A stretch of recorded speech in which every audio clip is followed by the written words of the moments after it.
வணக்கம் யூவர்ஸ். ஜெய ஜெயசங்கர ஹரஹர சங்கர. மகா பெரியவாளின் மகிமைகள் நாம் அறிந்ததே.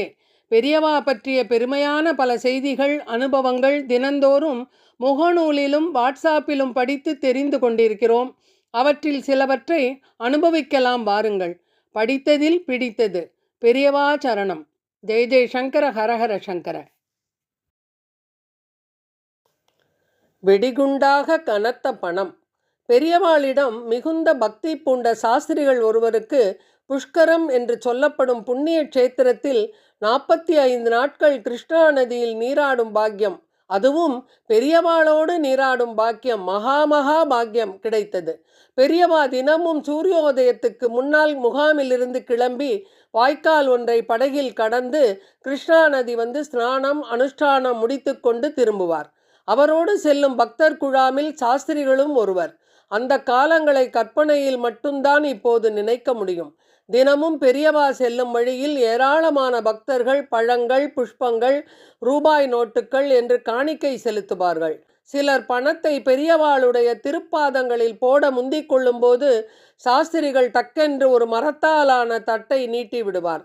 பணம் அதில் விழும். காரணம், பணம் போடும்போது பெரியவாளை யாரும் தொட்டுவிடக்கூடாதே என்ற ஆதங்கம். தட்டு முழுக்க தினமும் பணம் விழுந்தது. கடைசியில் ஸ்நானமும் முடிந்தது. பெரியவா தினமும் புண்ணிய ஸ்நானம் பண்ண போறச்சே எல்லோருக்கும் தரிசன பாக்கியமும் பெரியவாளோட புண்ணிய நதியில் ஸ்நானம் பண்ணுற பாக்கியமும் சேர்ந்து கிடைக்கிறது. சாஸ்திரிகள் பெரியவாளிடம் சொன்னார், ஆமாம், நீ தட்டை நீட்டி காசு வாங்குற, அதில் காசு போடுறதால அவளுக்கு புண்ணியம், ஆனால் அந்த காசை வாங்கிக்கிறதால நீ பாவத்தை சுமக்கிற. சரி, இந்த பணத்தை என்ன பண்ண போற? சாஸ்திரிகளுக்கு தூக்கி வாரி போட்டது. என்ன பண்ண போறேனா? காசை மடத்துக்குத்தான் கொடுக்க போகிறேன் பெரியவா. கஜானா கிட்ட கொடுத்துடுவேன். இந்த பணம் மடத்துக்கு வேணாம். கண்டிப்பான குரலில் மறுத்தார். அவ்வளவுதான். ஏதோ பற்ற வைத்த பயங்கர வெடிகுண்டை கையில் தாங்கி இருப்பவர் போல் க்ஷணத்துக்கு க்ஷணம் பாவத்தை சுமக்கிறோம் என்ற பயம் சாஸ்திரிகள் மனசில் கனத்தது. பின்ன மொத்த பணத்தையும் கிருஷ்ணா நதியில போட்டுடவா பெரியவா? விட்டால் பயத்தில் அவரே பணத்தோடு நதியில் குதித்து விடுவார் போலிருந்தது. வேணாம், இதோ வழிநெடுக பிச்சைக்காரா இருக்காளே, அவளுக்கு போட்டுடவா?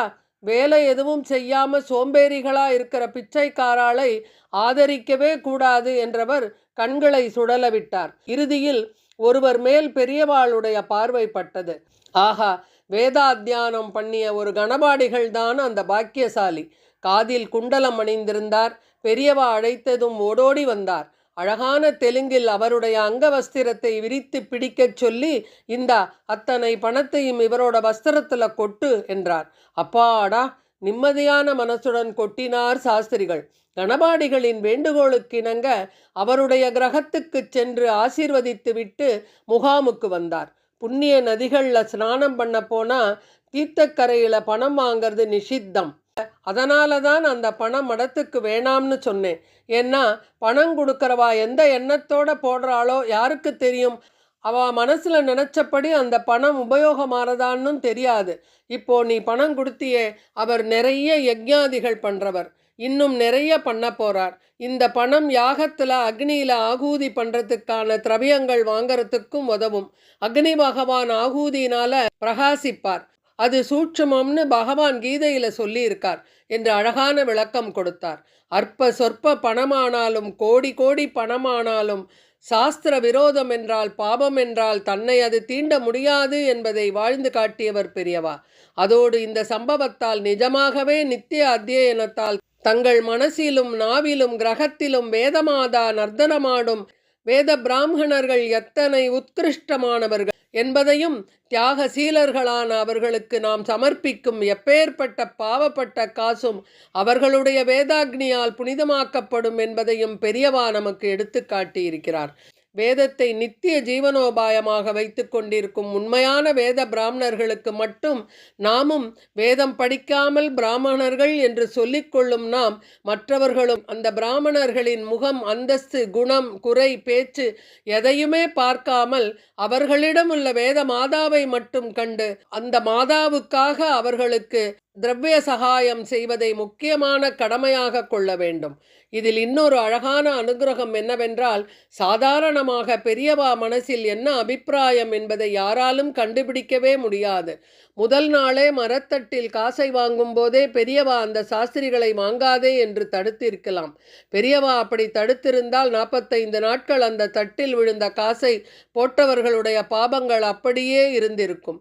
இப்போது அவர்களுடைய பாபத்துக்கும் பிராயச்சித்தம் கிடைத்துவிட்டது. அதேபோல் சாஸ்திரிகளுக்கும் வெடிகுண்டை கையில் தாங்கியிருக்கும் பதைபதைப்பு உண்டாகி இருக்காது. நமக்கும் பெரியவா சொல்லும் 1000 உபதேசத்தில் 10ஓடு 11ஆக இதுவும் கிடப்பில் போயிருக்கும். அனுபவம் கற்றுத்தரும் பாடத்தை உபதேசம் கற்றுத்தராது. அடுத்த பதிவில் சந்திப்போமா? ஜெய் ஜெய் சங்கர, ஹர ஹர சங்கர.